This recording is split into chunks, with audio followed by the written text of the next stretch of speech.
Peters. Welcome to another episode in the Criminal Calendar. The one thing, unfortunately, we don't have this afternoon, we have author Diane Mott Davidson, we have her books, we have the teapot, we don't have any of your fantastic brownies. They're out in the car. I should have brought them in. Well, I don't know if I really want to sit here stuffing my face on television, but I'm going to live and dream of this evening because I remember when you came to Scottsdale with your second book, Dying for Chocolate. That's right. You came bearing brownies. That's right, and tonight we're having 911 chocolate emergency cookies, which is a deep, dark chocolate cookie with a vanilla creamy frosting. Oh, even more succulent. Do you know, it's so cute. We had carpet in the original Poison Pen on Main Street, and when you came to do Dying for Chocolate, we never got the chocolate crumbs out of the carpet. Uh-oh, that's terrible. No, it wasn't. It was fine because we actually moved the store a year or two later. Okay. But it was funny. You know, people were just, well, oinks about the whole thing, and there were brownie crumbs everywhere. It was so much fun, and I'm just delighted that you've been able to come back. It's my pleasure. I'm just so pleased to be here. You can't imagine. Well, you know, when I started the store in 1989, I think it was the next year. That's correct. The Catering to Nobody was published. That's right. And do you know what? They didn't want to put recipes in. No. No, they said no one is doing this. You know, and I said, trust me. Mystery readers love to read about food because they like to eat while they're reading. So they went along with it. And here we are. Well, it's actually, I brought you my personal copy because they're saw so that. hard to find down there, Catering to Nobody, which I have held on to. What do you think as a best-selling author? First books always become valuable. Do you have any idea what Catering to Nobody might be worth in the collector market? Somebody just told me $400 for whatever. There's a very fine condition, signed and dated. So Well, I'm happy. In that case, I'm glad you didn't bring in the cookies. Because if we got right. chocolate on my book, I'd be a That's little right. bit distressed. I do think that it is an interesting nexus between crime and food, besides the fact that people like to eat while they're reading. Do you have Right. any other thoughts about why this works so well? Well, I remember that when I was reading the Spencer novels, when I was not starting to write, or not starting to write yet. That was probably 75 around in there that the Godwolf manuscript published. Okay, well, the one that I particularly remember was Promised Land. Okay. When Spencer was thinking about the case and then sauteing veal cutlets and sprinkling lime juice on, and my mouth was just watering. And I thought, this is so wonderful. And then stepping back from it, when I started to write my own books, what I realized was that what Spencer was doing was thinking about the crime while he was cooking. And what I believe happens on a sort of subconscious level is you have all the dark events of the crime, and then you have something life-affirming, which is eating and preparing food for other people. And that's what it provides a kind of psychic break for the reader between following the crime and the action and so on, and then reflecting on it and doing something that is more positive. I think that's absolutely true. There is, I mean, life and death. Right. And you're talking about murder, i.e. death, and Right. then people are eating and affirming life. That's true. I also think there is, because you have to eat to live. That's right. And it is so easy to kill people with food. There's such an Yes. irony. But I mean, if you really, Right. you know, really think about it, poisoning people is so often introduced in things that one eats or one drinks. That's right. I've always thought Rex Stout did extremely well with the yeah. Nero Wolfe books on Yes. that, you know, that whole basis. Sure. People went out to eat and then died in the restaurant. That's right. That's right.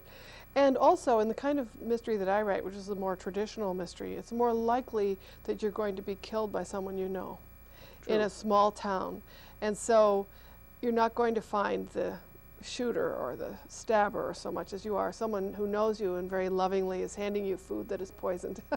And so it works well on that side too. And the other thing is, I think, Barbara, that writers use food to show a particular character, to show some aspect of the character. So for example, I love this mystery, and I think it's out of print now, Strike 3, You're Dead by Richard Rosen. You know what? It's just been reprinted by It's wonderful. Walker. Well, I loved that book. And the main character is, you know, a baseball player, but he cooks. And when he's in grief over the loss of his roommate, who's a relief pitcher, he cooks this big meal and then he throws it out because he's in so much grief that he can't eat the food. So that was a real eye-opener for me, too, to think about how people relate to food shows their personalities. True, and it's therapy. Yes, it is. Absolutely.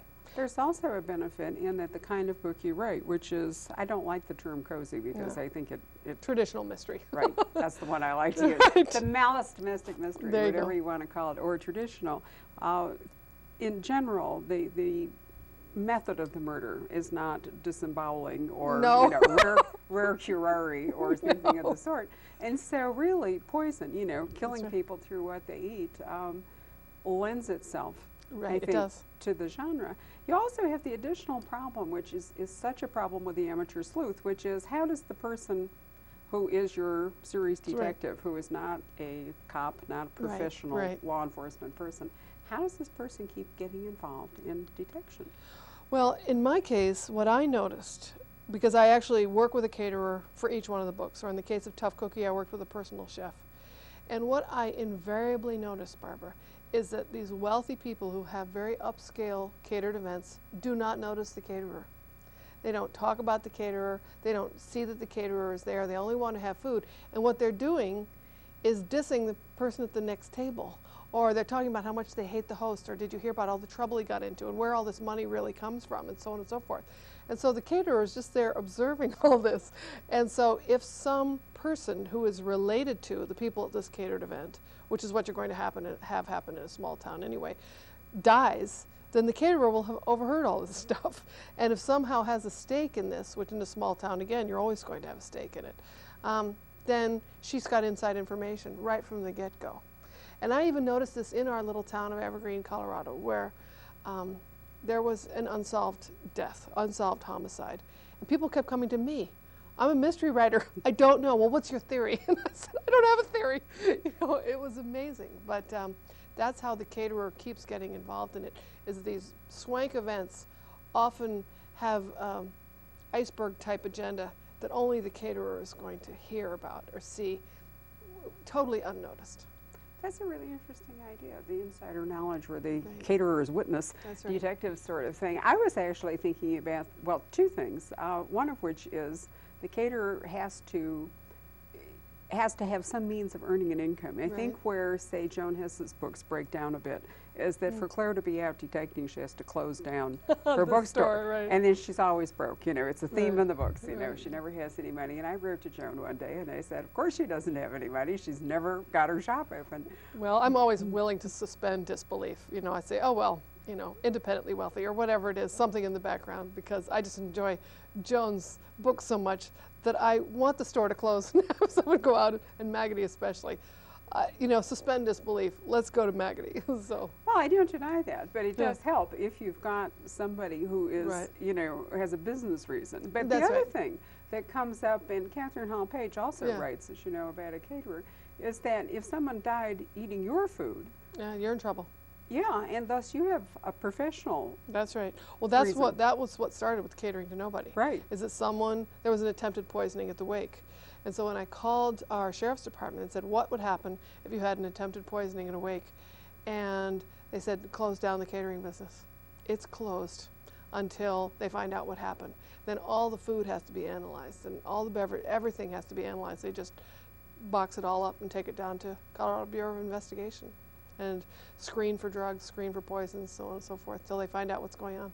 So that's an enormous, expensive loss of That's business, right. loss of reputation. That's right. You have dealt, in fact, if I recall right, with loss of reputation in some That's of the right. other books, right? That's right. Well, that's really what Sticks and Scones is largely about. Because, again, in a small town, if you're going to have a going concern, business-wise, the reputation is everything. And it's social reputation as well as your financial reputation. And what I had noticed working with the caterer is, again, very wealthy people often don't notice the caterer is there. And you see a lot of verbal abuse of children. And I really don't do the dark stuff very much. I mean, my main character is an abuse survivor, which is another thing the publisher didn't want to put in.